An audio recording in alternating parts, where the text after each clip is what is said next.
এই মুহূর্তে যে বড় খবরের দিকে নজর রাখবো, আবারও দুর্ঘটনা নেপালে। এবার পাহাড়ের ঢালে ধাক্কায় দুর্ঘটনার কবলে পড়লো একটি হেলিকপ্টার। ঘটনায় মৃত্যু হয়েছে 5 জনের।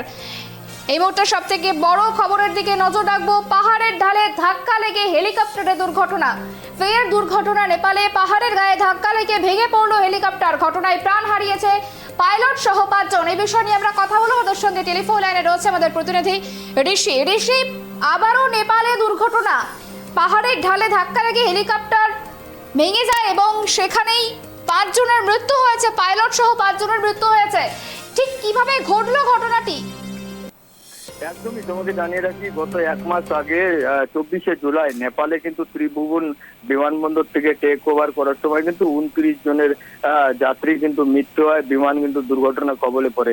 আজও কিন্তু আমরা দেখেছি নেপালের পাহাড়ে গায়ে ধাক্কা লেগে কিন্তু হেলিকপ্টার ধাক্কা লাগে, তার ফলে কিন্তু দুর্ঘটনা ঘটে, যার ফলে কিন্তু সেখানে কিন্তু 5 জনের মৃত্যু হয়। তবে 5 জনের মৃত্যু ঘটলেও কিন্তু সেখানে কিন্তু 4 জনের পরিচয় জানা যায় এবং একজনের কিন্তু এখনো পরিচয় জানা যায়নি। তবে জানিয়ে রাখি, নেপালের যে কাঠমান্ডু রয়েছে, সেই কাঠমান্ডু থেকে রসুয়া উদ্দেশ্যে কিন্তু যাচ্ছিল হেলিকপ্টারটি।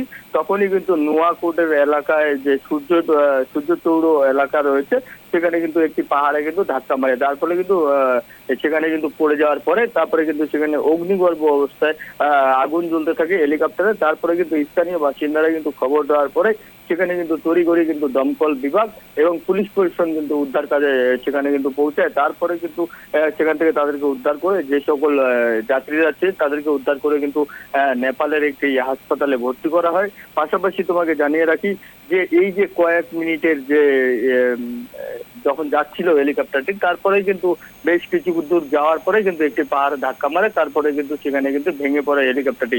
তবে প্রতিনিয়ত নেপালে এভাবে যে হেলিকপ্টার দুর্ঘটনা ঘটছে তা নিয়ে কিন্তু যে বিমান সংস্থা এবং পাশাপাশি যে এয়ারপোর্টের যে ব্যবস্থা তা কিন্তু মোটামুটি অনেকটাই ইসে রয়েছে। তবে তোমাকে জানিয়ে রাখি, ইতিমধ্যে উদ্ধার কাজ শুরু হয়েছে। তবে যারা আহত হয়েছে তাদের কিন্তু ইতিমধ্যেই কাঠমান্ডুর একটি হাসপাতালে নিয়ে যাওয়া হয়েছে দুর্ঘটনার জেরে। তবে একজনের পরিচয় কিন্তু এখনো জানা যায়নি। যারা মৃত্যু হয়েছে তার মধ্যে কিন্তু ঘটনাস্থলে রয়েছে 2 জন পুরুষ, 1 জন মহিলা এবং পাইলটকে শনাক্ত করা গেছে। তবে একটি মৃতদেহ কিন্তু এখনো শনাক্ত করা সম্ভব হয়নি। তবে হেলিকপ্টারের মধ্যে কতজন যাত্রী ছিল বলে জানা যাচ্ছে? দেখো, হেলিকপ্টারের মধ্যে যে সকল যাত্রীরা ছিল, এর আগে আমরা দেখেছি যে হেলিকপ্টার দুর্ঘটনা ঘটেছিল, তার মধ্যে কিন্তু 19 জনের প্রাণ গিয়েছিল। তবে এই হেলিকপ্টারে কতজন যাত্রী ছিল টোটালটা কিন্তু প্রশাসনের তরফ থেকে কিন্তু এখনো কিন্তু জানানো হয়নি। তবে সেই হিসাবে আমরা বলতে পারছি না যে কতজন যাত্রী ছিল। তবে প্রশাসনের তরফ থেকে জানালে পারে তারপরেই কিন্তু আমরা কনফার্মেশন করতে পারবো। তবে একটি বিষয় জানিয়ে রাখি, বারবার এই যে হেলিকপ্টার দুর্ঘটনা ঘটছে নেপালে, তা নিয়ে কিন্তু একটি প্রশ্ন দানা বাঁধছে। বেশ, অনেক ধন্যবাদ আমাদের সঙ্গে থাকার জন্য। নেপালে ফের দুর্ঘটনা, এবার ভেঙে পড়লো হেলিকপ্টার। বুধবার কাঠমান্ডুর উত্তর পশ্চিম পাহাড়ে একটি হেলিকপ্টার ভেঙে পড়ে এবং এই ঘটনায় কমপক্ষে 5 জনের মৃত্যু হয়েছে বলে খবর। এবং যে খবর পাওয়া যাচ্ছে, নোয়াকোটের শিবপুরি গ্রামীণ পুরসভার 7 নম্বর ওয়ার্ডের দুর্ঘটনাস্থল থেকে পুলিশ 5টি মৃতদেহ উদ্ধার করে এবং যেমনটা খবর মিলেছে, হেলিকপ্টারটি কাঠমান্ডু থেকে দুপুর 1:54 উড়ান শুরু করে এবং টেক অফের মাত্র 3 মিনিটের পরেই যোগাযোগ বিচ্ছিন্ন হয়ে যায় হেলিকপ্টারের সঙ্গে। এক পুলিশ আধিকারিক